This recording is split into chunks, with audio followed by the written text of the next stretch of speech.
Stephen Greer says he's going to visit a black budget site that shoots down UFOs regularly. We have that and a whole bunch more to go over, so it's time for another UFO news roundup. So get in here. This is Jack with Cosmic Road. I talk about UFOs and the paranormal. Please hit like, please subscribe, please share on social media, and let me know what you guys think in the comments below. And if you wanted to support Cosmic Road in a bigger way, please consider becoming a channel member. See the first link in the description below. Okay, let's just get right to it. What does Stephen Greer have to say for himself? Is he really going to visit a black budget site that shoots down UFOs? And at the same time, we're developing these weapon systems from studying extraterrestrial craft we've gotten and downed and shot down. And now we're using those weapons increasingly against the ETs.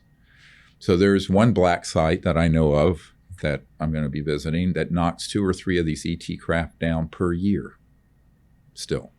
So this kind of behavior, to say that this is a huge, national security problem, and it isn't because the ETs are hostile. It's because these nut jobs who are running these covert programs, in my opinion, are just sort of like, have you ever seen that movie, Dr. Strangelove, where the crazy scientist is riding the missile down, screaming Yahoo?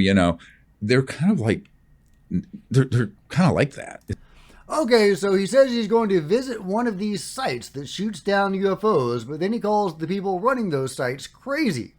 So why would they allow him in there? Now, I have no doubt that the Control Group does shoot down UFOs. I've reported on the evidence for that numerous times on this channel. They seem to work with some beings and shoot at other beings, involving humanity potentially in some sort of cosmic conflict that we may or may not want to be in. And that's why we need transparency, because these guys may need to be checked and some things may need to be changed. At the very least, the public needs to be part of what the hell they're doing. But does it make any sense for them to allow Stephen Greer into one of these black budget facilities? He's just called them crazy. He's denouncing them publicly.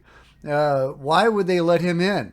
It makes no sense. A lot of Stephen Greer's claims make absolutely no sense. Stephen has done some good work for the UFO community. I think popularizing CE5 is very important.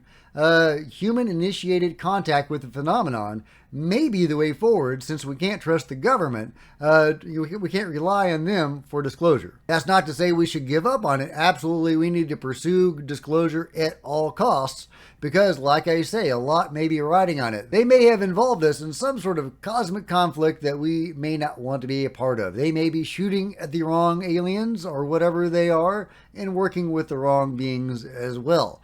So, at the very least, like I say, we need to know what they're doing and approve of it and stop it if it needs to be stopped. However, we can't wait for that to happen. So I think that human-initiated contact with the phenomenon is important, and I've tried it several times and had successes each time. So it is, but I don't think it's something to be taken lightly either. Don't go into it with negative intent. Go into it with love.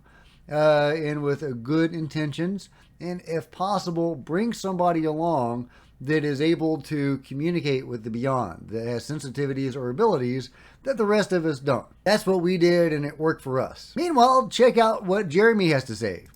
Because they're just riding this wave of popularity.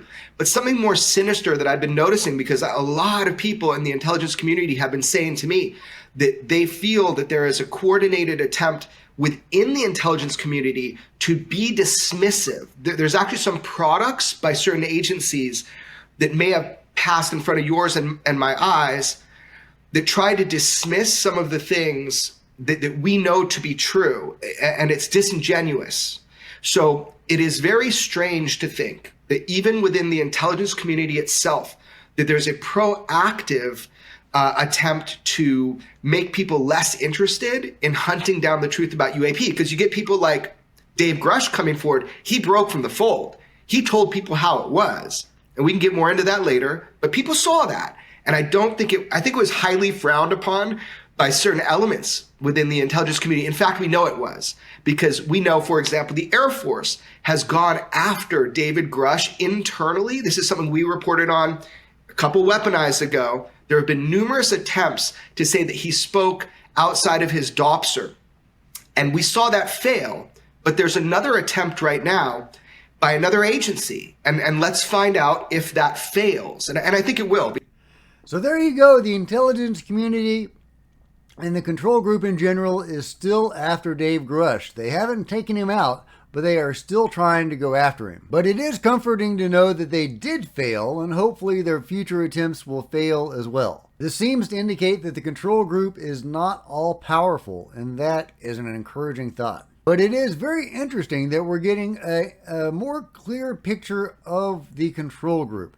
We now know that the intelligence community is a big part of that, which of course should surprise no one, but it is very interesting that that is coming into clarity. And now we have certain actors that are also coming into clarity as being pawns, if not outright agents of the control group, like, Moultrie or Kirkpatrick, or, potentially the director of the NASA's UFO program, or the whip in Congress that shut down the select committee, and so on. And then, Mike Turner. So we're definitely getting a picture of what the control group, or at least some of their assets, might look like. But Godspeed, David Grusch, and keep up the good work, George and Jeremy. Oh, and check out this really interesting tweet from Ronnie Vernet, who is our best reporter on this sort of information south of the border. He says, I'm hearing rumors that Harvard University will conduct a study on the alleged non-human mummies. Avi Loeb and the Galileo Project, I really want serious researchers on it, no matter where the data leads. He goes on to say, I will disclose it when possible, but by now I can say that Harvard scientists approached me to help on Brazilian UAP case studies. These Harvard guys are really pushing courageously for the truth and deserve all respect.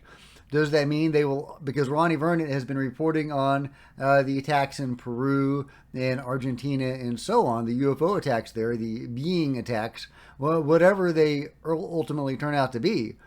And so it's no surprise that serious researchers into this topic would look to him for information and collaboration. Now, will Avi Loeb actually investigate the alien bodies put out there during the Mexico UFO hearing? Bodies that I'm now on the fence over, as opposed to leaning toward one side? That would be fascinating. Bring it on, Avi. Meanwhile, the family that saw the aliens in Las Vegas are back in the public spotlight. They went on a sabbatical for a while, but they are back. In this world exclusive, Angel and his family are telling only Inside Edition what happened that night. You're outside, you're working on a truck. Yep. And then you see a light, and then you hear a noise. Yep. So I mean, you start looking off in the distance. Yeah, from here, like I just saw, the light falling right here. Angel says he saw two creatures and was paralyzed with fear until now. Do you believe that these creatures were human? That was not human. What color were they? Like green, gray. We asked them to draw what they saw. To the best of your ability, draw what you recall. Don't look at each other, just focus on your own pad and try from your memory to draw a picture of the creature that you saw. This is what you drew, and describe this. What is this? And what are these? These are, they look like ears, but they have they look like antenna, like light. And large eyes? Large eyes, a lot of teeth. No nose? No nose, no. Describe this if you can. This is what I saw. The light was beside him. Yeah. I've tried to make the skin color, the skin tone I had. One of the legs, they look bent. Now, it's really interesting that the father draws antenna on the beings. I don't normally see antenna reported on beings. It makes me think of the mantid beings, although I don't normally recall seeing antenna on those guys or hearing about antenna on them as well, although it definitely sounds more insectile. Could it be a tall gray potentially? If it's a mantis being, that is really interesting because they are said to be, from countless abductees who have experience with this stuff. The grays are the servants, if you will, typically, and the mantid beings are the overseers. They are the boss. They seem to be some higher dimensional entity, and they are very powerful, and they have sometimes very personal connections with individual abductees or contactees. They will develop relationships, even familial relationships with human beings. And often they will wear robes. Yeah, that's right, upright, manted beings with robes. It's crazy, but that is what a lot of people report. But they don't typically have antenna. So that is a really, really interesting feature in the story, if that's the way it turns out to be. Could it be a hat? Could it be headgear?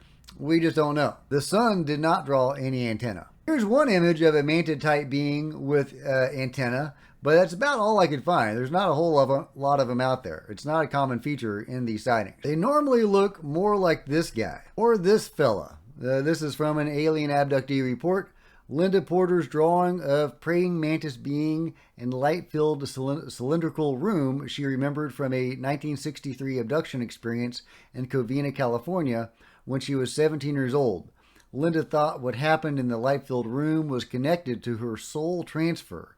Drawing by Linda Porter. Again, we get this idea of humans being containers, and a lot of this has to do with spirituality and consciousness.